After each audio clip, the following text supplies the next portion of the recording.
With 4 games out of the way before we even get to the weekend, let's do a quick update on the playoff races to kill some time until Sunday 1 p.m. Eastern gets here. A few hard luck losses. Lions apparently took all the watches from the Bears coaching staff during halftime. Cowboys got by the Giants. Packers froze the Dolphins. And the Chiefs did what the Chiefs do best, used up another miracle. I believe they are now 426 in the hole.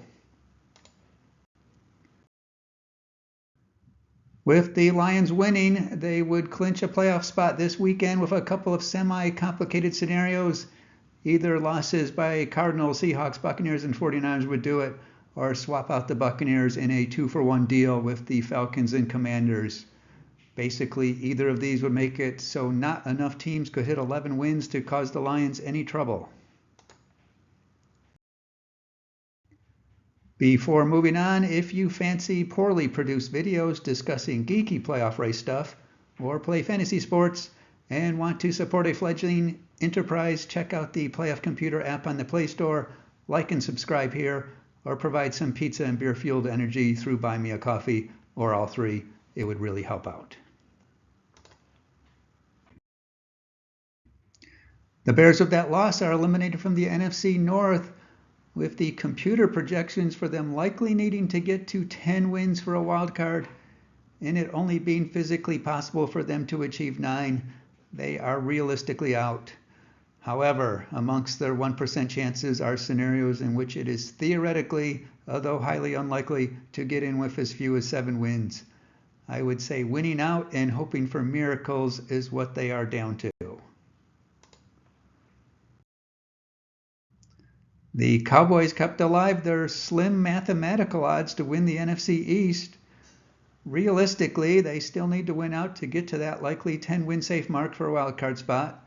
But like the Bears, it is remotely possible to get in with just 7. The Giants have excused themselves from playoff contention. At best, they could end up tied with the Commanders at 7 wins for the last spot, but they already lost the season series to them, so that ends it there. As for the other interested observers, kind of looks like there are 9 teams fighting for the last 3 spots if one assumes the NFC North takes 3 and the Eagles take another. Not much room for error for any of them. Seems unlikely 2 NFC West or 2 NFC South teams make it in unless the Commanders can't stop their slide. Certainly must-win territory for the Saints, 49ers, and Rams.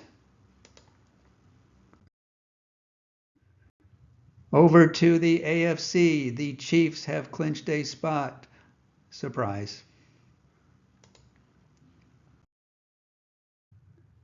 The Dolphins are another team that realistically needs to win out, as the likely projected win mark for them to get in is 10. But as with those teams in the NFC, it is conceivable that they could get in with as few as 7 wins. 9 and 8, along with some prayers, might be doable. The Bills, with the Dolphins losing, are down to just needing a win to clinch the AFC East, as they already swept the series with the Dolphins, so they would win the tiebreaker if they were both to end up at 10 and 7. And the Raiders are now eliminated, as at best they could tie some combination of the Chargers and Broncos, not to mention other non-division teams, but they would lose tiebreakers in all cases against the Chargers and Broncos to not even make it past the best in division tiebreaker process. If we count on the Texans managing to stay above water and take the AFC South, with the Chiefs already in, Bills nearly so, and Steelers and Ravens likely joining them, that leaves us 5 teams in the AFC realistically fighting for 2 spots. The Broncos will have a lot of say in the matter, as they still play the Chargers, Colts, and Bengals, so they probably have the biggest target for the 5 and 7 teams to try and make up ground. That is it for now. Enjoy your day.